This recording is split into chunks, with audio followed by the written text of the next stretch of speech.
It's not a big deal. It's not a big deal. This life is not just some big deal. This is not a game. This is not full of winners and losers.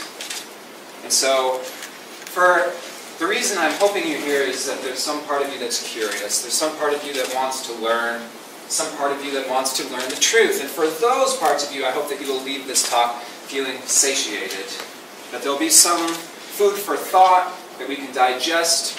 Maybe even something quite chewy and flavorful that we can chew on and get some flavor out of for a while. So that's my first priority. The second priority is going to actually explain this really complex, multifaceted, confusing, murky archetype that Lucifer is. We're going to look at the different Judeo-Christian perspectives. We're not going to spend too much time there. We'll look at multicultural perspectives to try and understand the various facets of what this archetype represents. Because before you can put any archetype into a birth chart, you have to understand what the archetype actually is. And every archetype is multifaceted. You know, it's like Mars in the chart is not just anger. Mars in Cancer is not just angry with your family. Mars in Libra is not just angry with your relationships. These are dense, multifaceted archetypes. And so we're going to look at the different facets of Lucifer. And then the third priority is we're going to see how he fits into the chart. This is also going to be revelations. Oh, the dead being raised from their graves. It's not literally a zombie apocalypse. It's truth. It's awareness.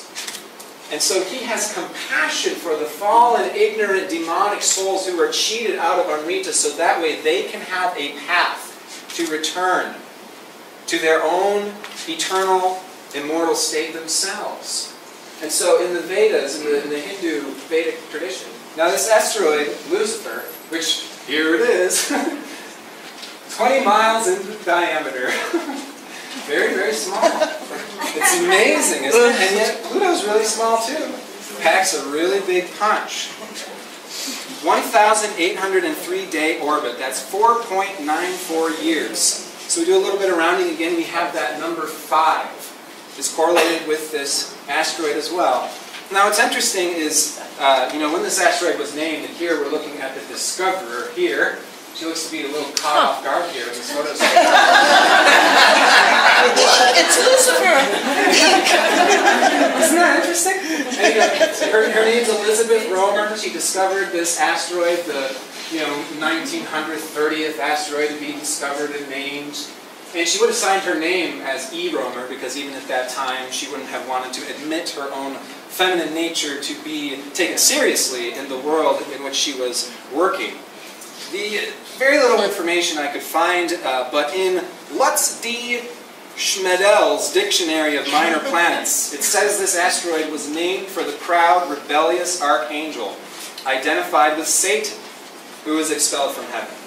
That's interesting, because again, we have this really murky history and story being directly named and correlated to this asteroid, Taurus, the holding of that energy in form.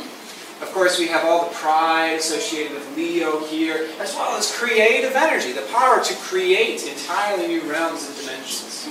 And so, in the Vox and Rama, they condemn black cats as incarnation of Satan. An actual church decree. This was basically the death warrant for the animal, right? Thousands and thousands of cats were killed, which directly led to the rat population surging, which led to the Black Plague being carried around by them, which led to around 25 million people dying of the Black Plague, the bubonic plague. Isn't that a poignant symbol? You just scapegoated some innocent animal as the devil, and what do you actually create? The positive is, totalitarity of the truth. It's like wisdom of this whole bubble of creation, being connected to that. But again, it can really go in a bad way. Hitler had his Lucifer in Sagittarius, ruled by his Jupiter-Moon South Node conjunction in Capricorn. This is the truth. I'm the authority. I'm going to bring this shit in. But it can also be that wisdom, and again, this is the Jupiter wisdom that Ari talked about yesterday, that there's always more, even if you know so much. And so now we're going back to Virgo. Now Virgo is interesting. In the evolution of Lucifer, this is sort of where the turnaround happens in terms of, the initiating Aries. I'm going to do whatever I want. Lucifer in fire signs can be that self-entitlement that's just like, yeah, I can do whatever I want. I'm a child of God. This can particularly be